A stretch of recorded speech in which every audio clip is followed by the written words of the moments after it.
Segurança da informação foi o primeiro termo. Vamos para o próximo.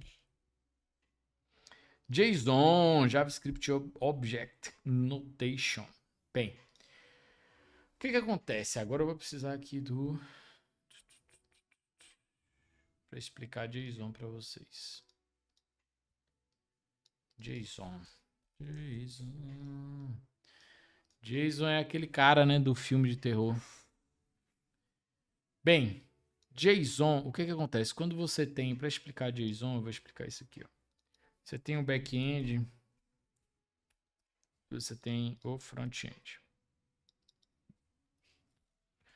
O que acontece no mundo do desenvolvimento de software? JSON, ele surge num contexto de desenvolvimento de software web, normalmente. Não necessariamente é só utilizado em web, tá? Mas o formato é um formato de arquivo, só para começar. Tá? JSON. É um formato de arquivo, né? Um formato... ele vem para resolver dentro do contexto aqui de web, ele vem para resolver o problema de comunicação, tá? Entre comunicação. É uma forma de você padronizar a comunicação normalmente entre o back e o front-end. O back-end normalmente é uma API. E no caso de ser o caso mais comum é que seja uma API REST, mas não necessariamente, tá? Permissão, alguém quer permissão? Não, macOS Forte Client. Não vou. Bem, normalmente uma API REST, tá? Deixa eu conectar aqui meu fone. Eu não sei porque esse fone fica desconectado. Normalmente uma API REST, tá? Então, não necessariamente toda API é REST. REST é um protocolo de comunicação, tá? Para um protocolo ao qual você organiza a sua API. Meio que isso é uma forma de você receber e responder requisições ao seu back-end, tá? API, para quem não sabe, nossa, é difícil explicar todos os termos, mas é uma aplicação onde você recebe e manda informações do lado do servidor. Então, beleza. Normalmente você tem seu front-end, que é a parte... Hoje eu estou tentando explicar as coisas de um ponto de vista bem básico, tá, galera? O front-end é normalmente o código... normalmente você tem aqui HTML, CSS, JavaScript. Tá? Você pode ter frameworks aqui, mas do ponto de vista básico é HTML, CSS, JavaScript. Você pode ter um React, que aí tu escreve tudo como JavaScript, mas no final das contas, quando tu buildar, vai virar HTML, CSS, JavaScript. Bem, você tem no front-end um código, né, escrito em linguagem de marcação, HTML, em linguagem de estilo, folha de estilo, que é o CSS, e linguagem de programação, que é JavaScript. Tá? O browser ou o navegador,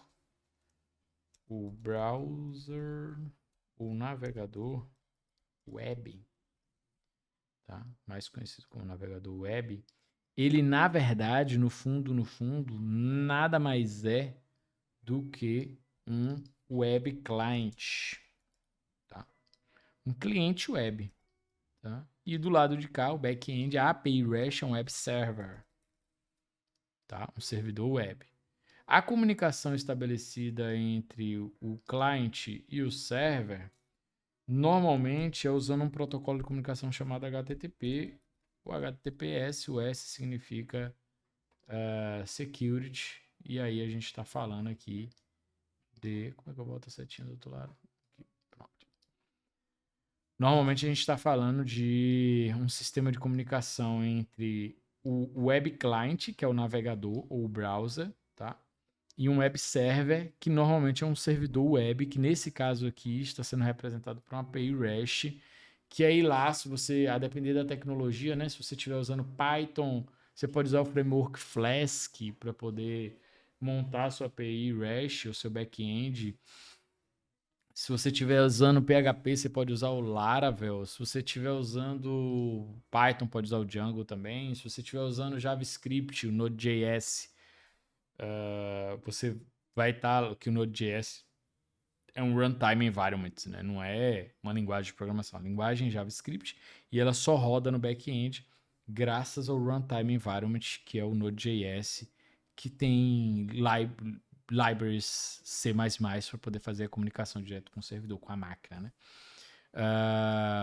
Mas enfim, o Node.js você pode usar o Adonis.js, você pode usar o Nest.js, ou se você usar o Golang, você pode usar o Fiber, por exemplo. Se eu não me engano é Fiber. Fiber, Web, Server, Golang. Fiber. Você pode usar o Fiber que é um framework para Golang, se você estiver usando Golang. O C++, o Web Server, eu não conheço servidores web server. Alguém conhece um servidor web C++? Não conheço, não conheço. Server, não conheço para C++. Mas para as outras linguagens, normalmente são esses, os servidores web, né? Os frameworks que tem dentro do seu framework um serviço web que permite expor uma porta do servidor, né? E aí, dessa forma, trocar mensagens por comunicação HTTP, né? HTTP é um protocolo de comunicação de hipertexto, onde você usa verbos, tá? Que podem ser... Existem vários, eu vou colocar só os principais. Get, post, delete e put, tá? E esses verbos, um pacote ao qual você envia, um pacote de dados que você envia entre o web client e o web server, ele contém, ele contém um protocolo, né? Que nesse caso a gente está presumindo que é HTTP. Tem o GIN, perfeito. Tem o GIN também do... agora o Golang tem, né? O NET HTTP, né? Eu não sei desde quando, mas a maioria das pessoas tem usado o GIN ou Fiber no Golang para poder montar sua API, né? Mas eu fiquei sabendo, inclusive, que recentemente o NET HTTP, eu não sei se é exatamente o NET HTTP, mas o próprio Golang vem com uma lib para web que tá ficando mais poderosa do que o GIN. O pessoal tá meio que abandonando o GIN e o Fiber para ficar com a própria lib Golang. Mas beleza, então você tem o protocolo de comunicação HTTP, você tem os verbos, né? Get, post, delete, put.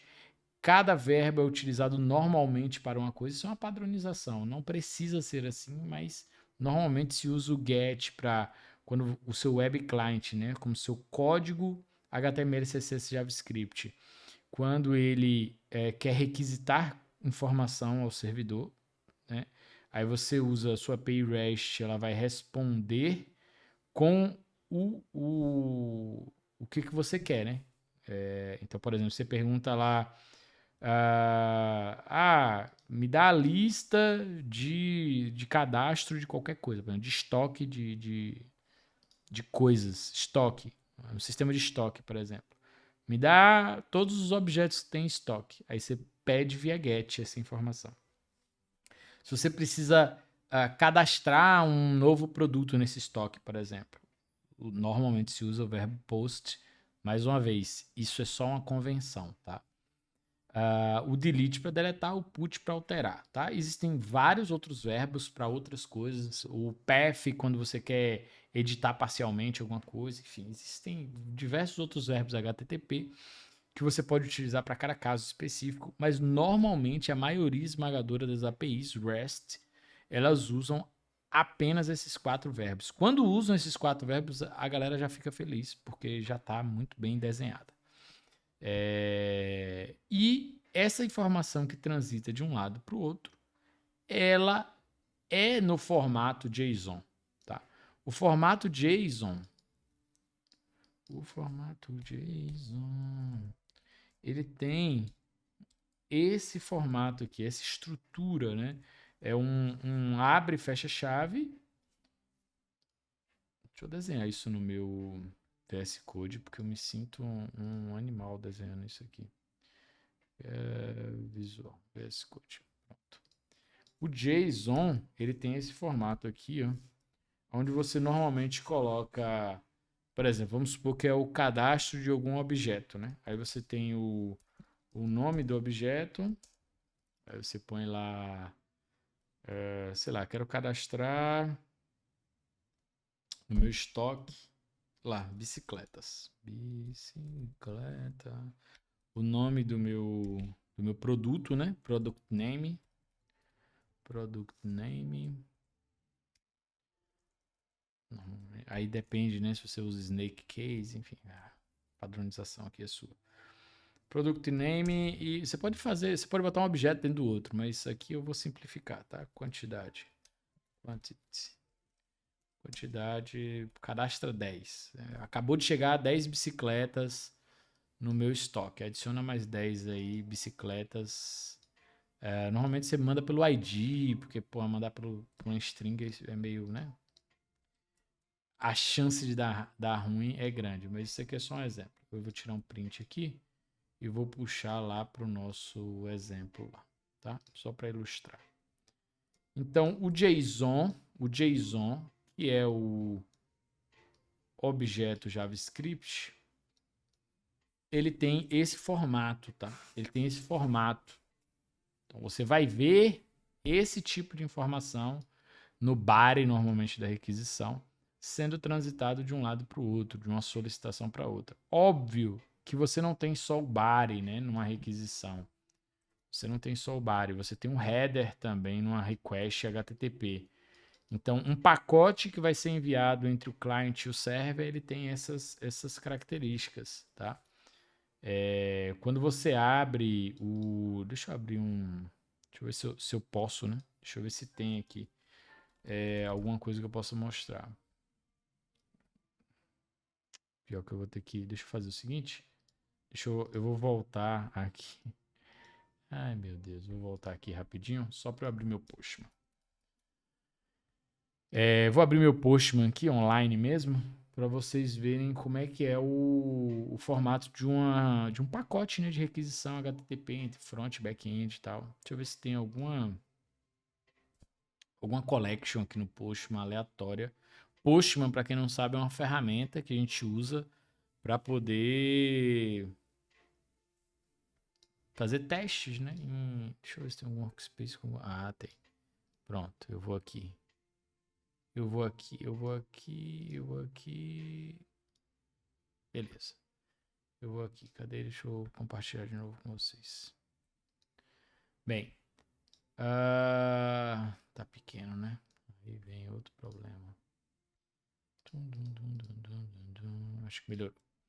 Bem, Postman é uma ferramenta muito utilizada para quem trabalha com back-end, tá? E você utiliza normalmente para documentar e testar, né? Dá para fazer teste de carga aqui, dá para você extrair relatórios, dá para você, enfim, fazer 1 milhão de coisas aqui. Documentar, dá para você gerar uma página web com a documentação da sua API, enfim, dá para fazer um monte de coisa.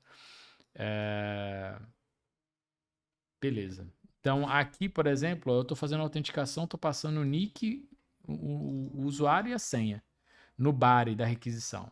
Mas eu também tenho um header, né? Com content type aqui no meu caso. Mas se eu quiser criar alguma coisa, aqui no caso, não, deixa eu criar o usuário, não. Putz, eu não tenho uma request com um header, mas beleza, vamos lá. Vamos supor aqui que eu tenho beleza, eu quero criar esse usuário na minha base de dados. Eu quero criar essa entidade, certo? Se você, no header, né? O header é uma parte do pacote que você está enviando. Você, além do campo content type, você pode passar aqui um campo também, que é a sua chave do JSON, né? É o seu, perdão, a sua chave do JWT, né? O Web Token. Então, numa comunicação entre front e back, normalmente você está autenticado. Depois que você se autentica aqui, ó, você se autentica, você manda seu usuário e sua senha para o back-end te retorna um token. E aí esse token, se o seu sistema de autenticação for JWT, ele vai te retornar um token para você guardar, o front-end guardar esse token, né?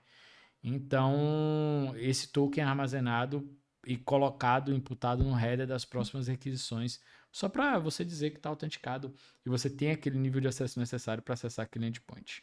Mas, enfim, voltando para cá, essa é a estrutura, né, de uma requisição HTTP. Tem um header, tem o body e tem outras estruturas aqui, mas normalmente se usa o header e o body, tá? Você pode passar via parâmetros aqui na própria URL. E é isso aí. Tem os verbos HTTP aqui, ó, patch, head, options, get, existem outros. Essa lista aqui não está completa. E aí é isso basicamente. Como a comunicação entre o front e o back-end ela acontece e ela tem que ser padronizada, por quê? Porque a tecnologia feita no front-end é diferente da do back. E não só isso.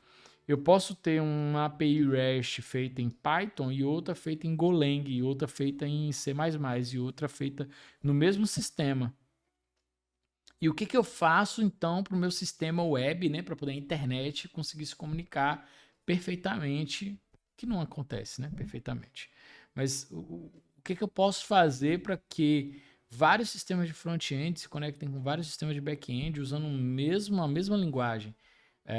JSON é um formato para tentar resolver isso, tá? Para tentar padronizar a estrutura que é enviada, o formato de estrutura que é enviado entre o web client e o web server. Então é isso que é o JSON. Eu tive que explicar tudo isso, né, para poder explicar o que é JSON. E a gente tem 100 termos para explicar hoje. Eu não sei se eu vou conseguir explicar tudo. Mas também, assim, no meio do JSON eu já expliquei um monte de outras coisas que podem surgir aí. Bem, pelo que vi, é bem simples utilizar o NET e HTTP em Go. Dizem que só não é mais simples que Python. A galera escolheva com Python Web, né? Chamar dinossauro para live. Para ele dar o seu. Bem, vamos para a próxima palavra.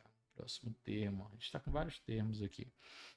Cadê esse code? Vamos para o próximo termo. Ele está gerando aleatório para mim aqui. Então, JSON